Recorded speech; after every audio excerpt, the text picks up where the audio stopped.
On relèvera parce qu'on est un réseau. Et d'ailleurs, je fais des workshops super.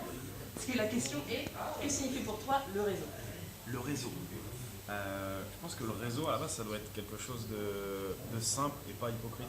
C'est juste, tu sais, des fois, combien de fois j'ai des potes de mon entourage qui m'ont appelé, ouais, vas-y, bah, fais une vidéo et tout, j'ai besoin de toi et compagnie. Donc, je pense que le réseau, il doit pas être intéressé de base. Ça doit être quelque chose, une relation normale et désintéressée qui ensuite peut mener à un intérêt. J'ai synthétisé. Très bien. Et est-ce que le réseau, ton réseau t'a servi pour créer de nouveaux business? Ouais, est-ce que tu as besoin de construire ton réseau? Je pense que tu le construis jour après jour quand tu fais des rencontres, voilà, comme aujourd'hui. Je sais pas si vous m'appelez pour des vidéos demain, je vais vous laisser ma carte. Mais non, ouais, ça a aidé parce que déjà tu as le réseau des anciens élèves qui peuvent t'aider. Après, ça peut être tes proches et je pense que même les réseaux sociaux, c'est un réseau aussi, ça aide énormément, quoi. Là, c'est encore mettre, comment dire, c'est étendre encore plus en fait le domaine sans être en contact direct avec les gens en fait. C'est-à-dire que comme je disais, avec des stories, des posts, en racontant un peu ton histoire et tout, tu restes toi-même et les gens s'attachent, je pense, à une personnalité. Et je le répète, combien il y a de personnes qui m'ont dit ouais, je veux que ce soit toi qui fasses la vidéo parce que j'aime bien ta mentalité, j'aime bien tes vidéos, j'adore tes vidéos de voyage et c'est toi, quoi. Donc c'est un peu la même chose que si tu as discuté tout à l'heure avec quelqu'un qui travaille dans les énergies renouvelables et tu dis ah ouais, mais j'ai bien aimé, bah carrément, tu penses direct à cette personne-là en fait dès que tu as besoin d'un projet. Ouais, la relation humaine est vraiment importante. Ouais, mais partout, dans n'importe quel domaine. Je me sens. Question personnelle, question un peu. Si tu avais un pouvoir qui te permet de remonter dans le temps, qu'est-ce que tu recommencerais différemment? Wow. Ah ouais. Sujet de philo, t'as 2 heures. À la base, j'ai envie de te dire rien parce que toutes tes erreurs en fait t'amènent à des choses positives. Mais peut-être de ne pas m'associer avec cette personne qui était un peu néfaste à moi. Mais au final, je pense que non, parce qu'encore une fois, ça m'a appris pas mal de choses. Et non, en fait, je ne vois pas.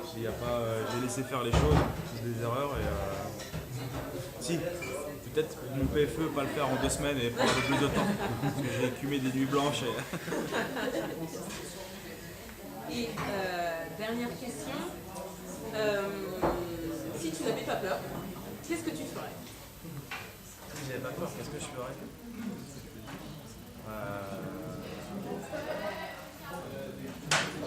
C'est dur, hein? Ah ouais, si Ah, je les ai gardés pour la fin. Ah ouais, elle est dure celle-là. Pas cool. Si j'avais pas peur, qu'est-ce que je ferais? Ah, sauter de 20 mètres d'une falaise. Ah ouais? Ouais. Ok, Mais très je le bien. ferai jamais. Question bis. Où est-ce qu'on peut te retrouver personnellement, sur les réseaux, Cette rue. sur les réseaux sociaux, où tu travailles?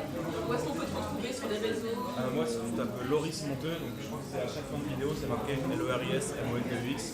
Sur Instagram ou sur Facebook, j'ai une page. Et du coup, même n'hésitez pas, si vous avez des questions que je ne vous ai pas posées là, à me poser, j'essaie de prendre le temps d'y répondre un petit peu chaque fin de semaine. Donc, ouais, je mets photos, vidéos, backstage, un peu de tournage quand c'est possible. Et voilà. Super. Bien, merci Loris Monteux et on peut l'applaudir, je pense. Parce que c'est super talentueux. Donc si à présent vous avez des questions, c'est le moment. Petite question, où est-ce que tu vois ton entreprise dans 3 ou 5 ans? Bonne question.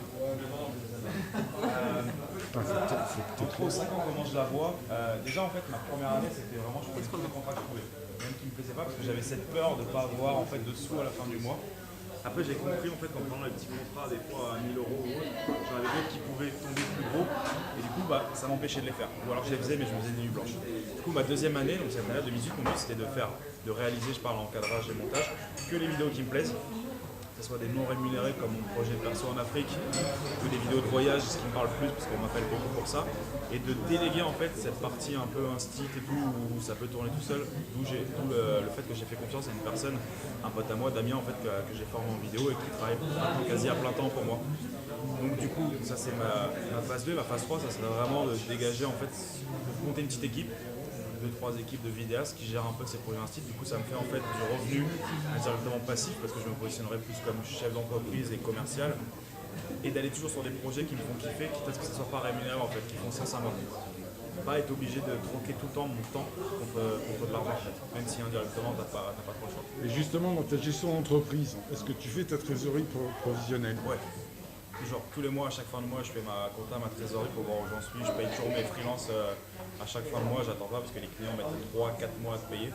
Donc au début c'était dur d'avoir une trésorerie. La première année, j'ai réussi à valider une petite trésorerie où j'ai payé beaucoup d'impôts sur la société parce qu'on n'a pas le choix, comme j'ai perdu du bénéfice. Et là, je vais faire ma deuxième année, mon deuxième bilan. Le but c'est de finir à zéro quoi, pour laisser le moins possible, quitte à acheter du matériel, à faire des combines, une bagnole, un peu comme ça, je sais pas.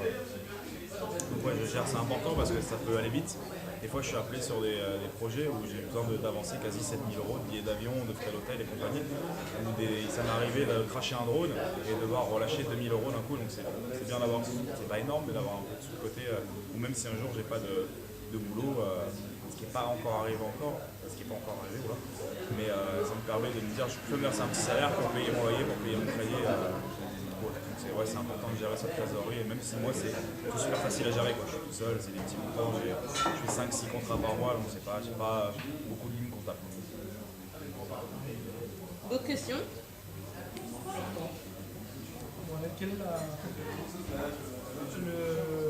le truc en te lançant, tu t'es dit oh, ça va être chaud et tout, j'ai grave peur, ceci, cela, et au final c'était c'était moins pire que ce que tu imaginais.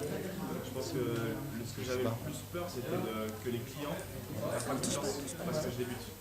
Et en fait, au final, c'est l'effet inverse. C'est plutôt, tu commences par les petits montants. Les gens vont faire confiance, ils disent bon, au pire, je lâche 1000 € sur un projet. C'est pas grave, si je peux voir. Bon, ça dépend des boîtes, hein, mais. Et au final, c'est là que tu gagnes la confiance et tu vas t'améliorer. Ça te permet de gagner des sous. Donc, cette peur, elle part vite en fait. Parce que quand les gens font confiance, ça va.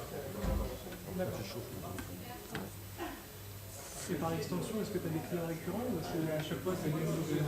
Ouais, j'ai pas mal de clients récurrents. Après, par exemple, j'ai fait 4 vidéos pour eux. Malte, l'office de tourisme, la première année, on a filmé, je sais pas si on était à Malte, l'île de Gozo. On a fait que les vidéos sur Gozo, et l'année après, ils nous ont appelé pour faire la vidéo officielle de La Valette, la capitale de Malte, et la capitale culturelle de 18. J'ai des boîtes de BTP comme Diam Vidéo, là où on a un chantier autoroutier, j'ai quasiment 15 vidéos à l'année avec eux. Et après, ouais, en effet, on a un festival, j'ai fait un festival où chaque année, ils me rappellent. Souvent, c'est comme si c'est l'événement, ils me rappellent l'année d'après, ça se passe bien. Quand c'est des clients, des clients de demande, ils m'appellent. Et il y a le client ponctuel qui arrive, qui a juste besoin d'une vidéo, il va la garder pendant 4 ans pour son site. Et peut-être que dans 2 ans, il me rappellera. Et du coup, par extension, si tu n'avais aucun problème d'argent, quel type de vidéo tu ferais en exclusivité entre guillemets? Qu'est-ce que tu veux? Ce que tu as vu là en Afrique. En Afrique. En fait, l'institutionnel, c'est vraiment pour le côté faire tourner l'entreprise, générer des revenus, etc. Il y a un exemple, j'étais mon pote Antoine là-bas, il était parti au Népal pendant 2 mois, je l'avais rejoint une semaine. J'ai fait une petite vidéo et la vidéo elle était sympa, elle donnait envie d'aller au Népal. En plus c'était après le tremblement de terre. Et derrière il y a une petite communauté de gens qui cherchent à reprendre le tourisme au Népal qui nous disent est-ce qu'on peut l'utiliser, tu nous mets le logo à la fin, on la partage.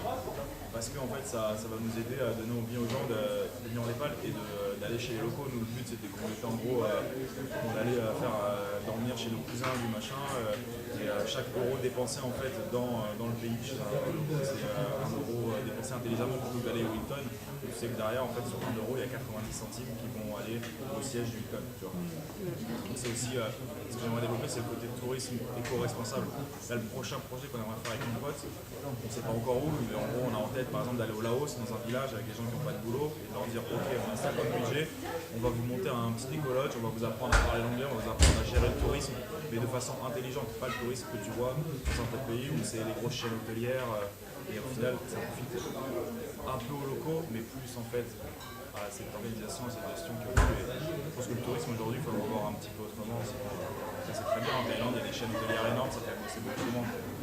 Il y a beaucoup qui part ailleurs.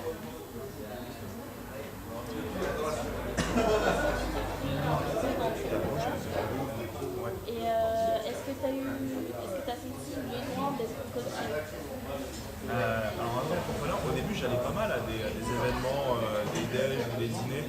C'était un peu comme ça en fait, il y a des gens qui viennent intervenir, tu discutes avec des gens qui ont créé leur boîte en général ou qui viennent de débuter. Et dans ces gens-là, il y avait 50% de ces gens qui s'étaient lancés dans une activité de coach de reconversion, coach de vie. Alors moi je me suis dit même il y a tellement de coachs en fait que les mecs